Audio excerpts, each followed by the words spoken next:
Assalamualaikum warahmatullahi wabarakatuh. Bismillahirrahmanirrahim. Alhamdulillahirabbil alamin. Wassalatu wassalamu ala asyrafil anbiya wal mursalin sayyidina maulana Muhammad wa ala alihi wa ashabi ajmain. Amma ba'du.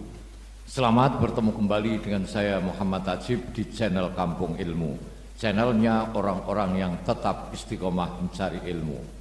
Pada kesempatan ini saya akan melanjutkan pelajaran ilmu nahwu yang ke-42 yang akan membahas satu, hukum mendahulukan dan mengakhirkan khobar kana dan saudara-saudaranya. Yang kedua, membuang kana dan isimnya, hasbu kana ma'asmiha. Hukum mendahulukan dan mengakhirkan khobar kana dan saudara-saudaranya. Susunan kana wa akhwatuha yang asli itu urutannya seperti ini: kana wa akhwatuha, kemudian isim kana wa akhwatuha, dan khobar kana wa akhwatuha. Contoh, kana ada apa al-mator, hujan itu, ghaziran, deras. Kana ada apa al-jawu, udara itu, bari dan dingin. Jadi aslinya dan mudah kita pahami itu ya seperti ini susunannya. Ini yang asli. Tapi kadang ada juga khobar kana mendahului isimnya. Isimnya kana. Jadi kana terlebih dulu daripada isimnya kana. Kana wa akhwatuha, terus khobar kana wa akhwat terlebih dulu, baru kemudian isim kana wa akhwatuha. Contoh, wakana haqqan alaina nasrul mu'minin.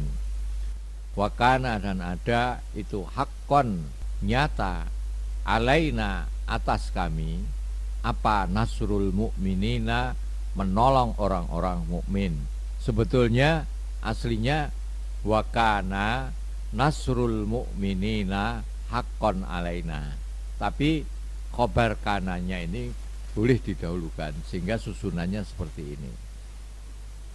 Contoh lain, laisa sawaan alimun wajahulun. Laisa tidak itu sawaan sama. Siapa alimun orang alim, wajahulun dan orang bodoh. Nah, sebetulnya aslinya adalah laisa alimun wajahulun sawaan. Laisa tidak ada siapa alimun orang yang pintar, wajahulun dan orang yang bodoh itu sawaan sama. Berikutnya, khobar kana boleh mendahului kana dan isimnya.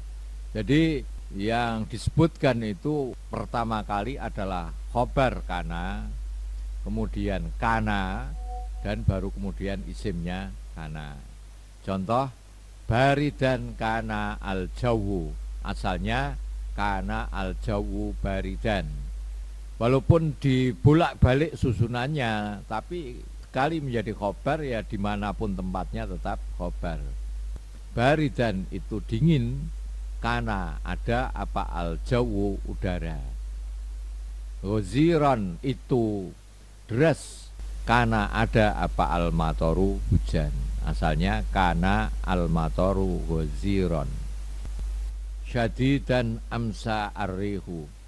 Syadidan itu sangat, amsa menjadi apa arrihu, angin. Asalnya amsa arrihu syadidan.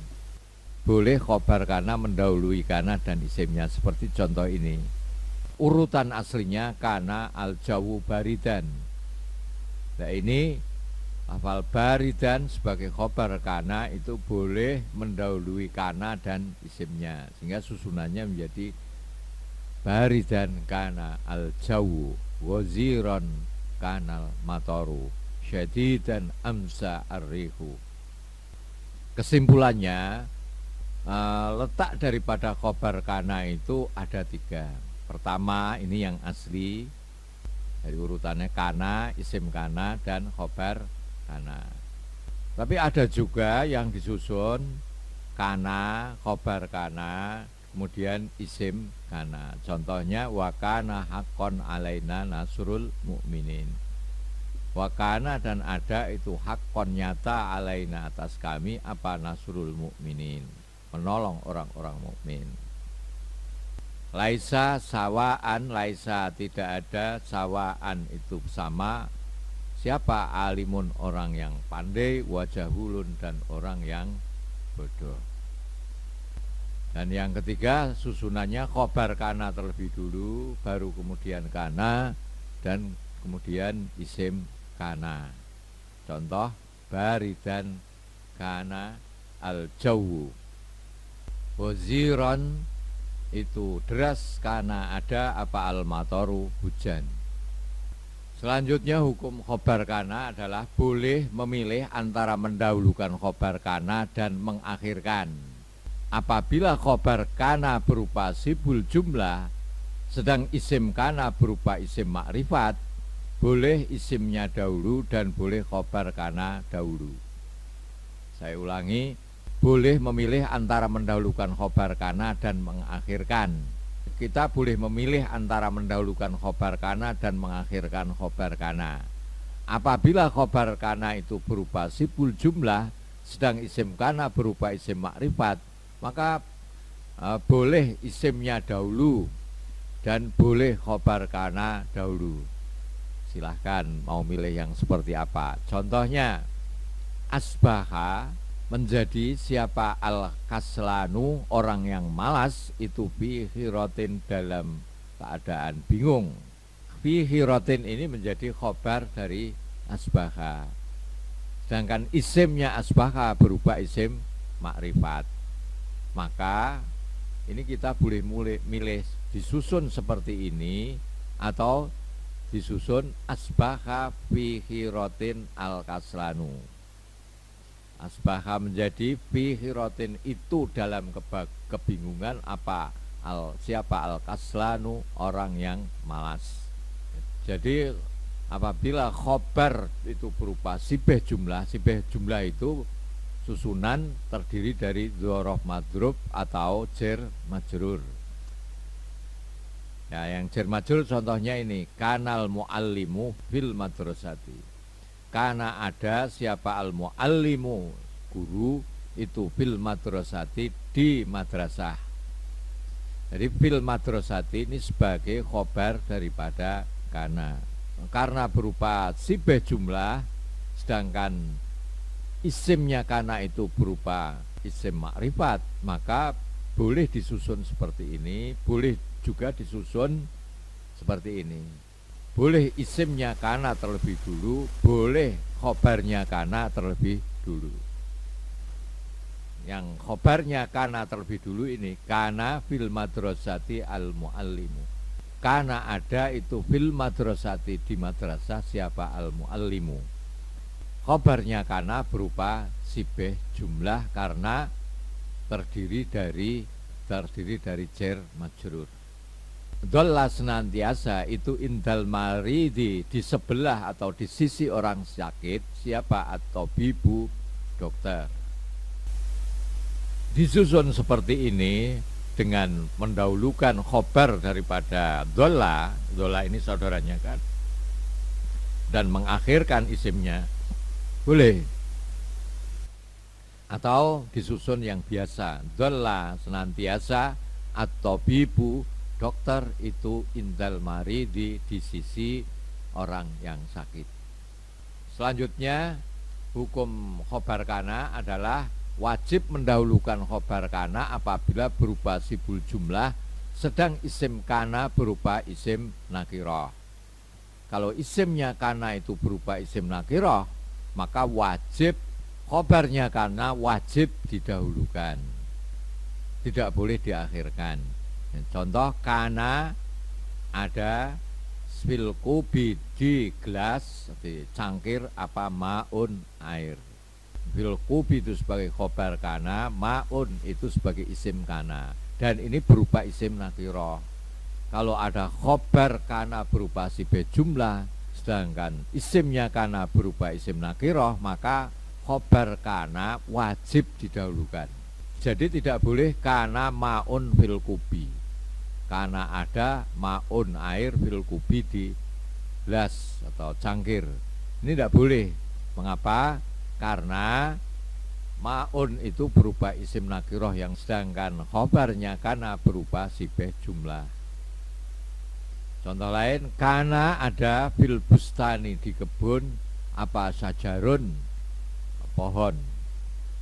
Ini sajarun isim nakiroh, fil bustani sibeh jumlah. Sibeh jumlah ini menjadi khobarnya kana, sajarun ini menjadi isimnya kana.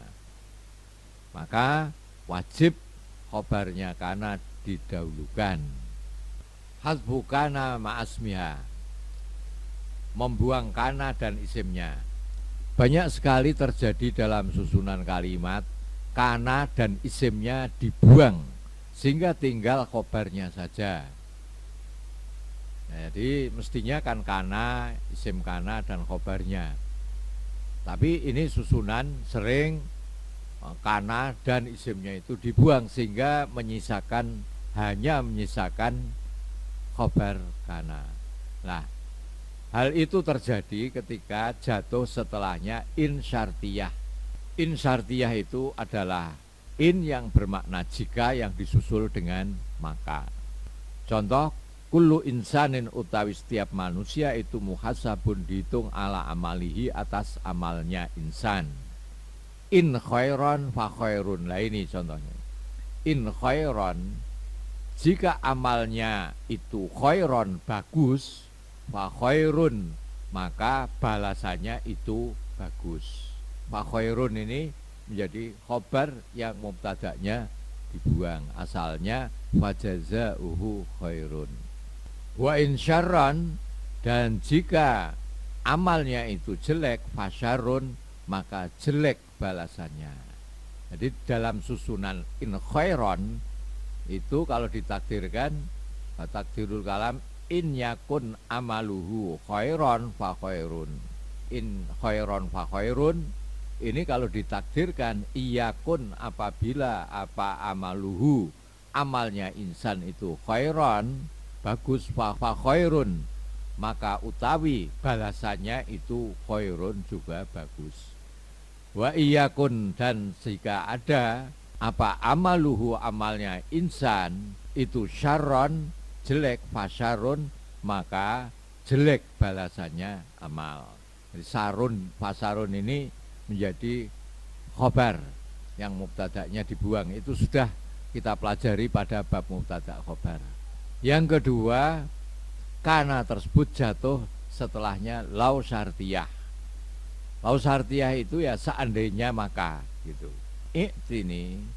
Ikti berikanlah ni kepadaku walau dirhaman, walaupun pemberianmu itu dirhaman, 1 dirham.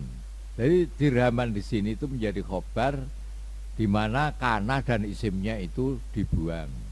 Nah, kalau ditakdirkan walau kana atau uka dirhaman, walau kana dirhaman ini seandainya ditakdirkan, tulis apa adanya, walau kana atau uka dirhaman, walau kana seandainya ada apa atau uka pemberianmu itu dirhaman, 1 dirham. Fahudifat huna kana wa ismuha. Fahudifat maka dibuang huna di sini, di susunan ini apa kana lafal kana, wa ismuha dan isimnya kana, yaitu atau uka. Selanjutnya huruf nafi. Huruf nafi itu huruf yang mempunyai arti tidak ada, atau huruf untuk meniadakan. Nah, itu macam-macam huruf nafi itu, ada yang berupa ma dan ada yang berupa la. Huruf nafi yang berupa ma atau la bisa beramal seperti amalnya laisa.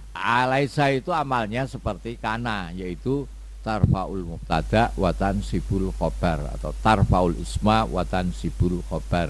Dapat merapakkan mubtada dan menasabkan khobar.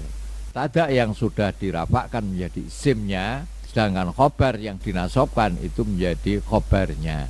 Dengan syarat isimnya mendahului khobarnya dan nafinya bersifat terus, artinya tidak kemudian digugurkan oleh illa. Contoh, ma tidak ada apal husunu, benteng itu mani atan dapat mencegah, maksudnya tidak ada benteng yang tidak bisa ditembus itu. Tidak ada benteng yang sekokoh apapun yang tidak bisa dijebol. Nah, di sini ma beramal seperti Laisa. Di sini ma amalnya itu seperti Laisa. Laisa seperti kana. Jadi ma ini di sini beramal seperti kana. Al-hasunu sebagai isimnya ma, mani'atan sebagai khobarnya ma. Dengan syarat bisa beramal seperti ini kalau tidak ada illa setelahnya. Ini saya ulangi, dengan syarat isimnya ma mendahului khobarnya dan nahwinya bersifat terus, artinya tidak kemudian digugurkan oleh illa.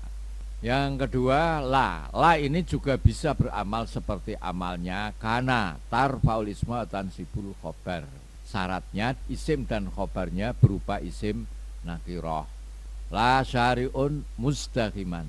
La syari'un tidak ada jalan, itu mustaqiman yang sesak, yang penuh sesak. Nah, ini syari'un itu isim nakiroh, mustaqiman juga berupa isim nakiroh. Nah, kalau seandainya berupa isim makrifat bagaimana? Nanti kita akan bahas pada bab la tersendiri. Assalamualaikum warahmatullahi wabarakatuh.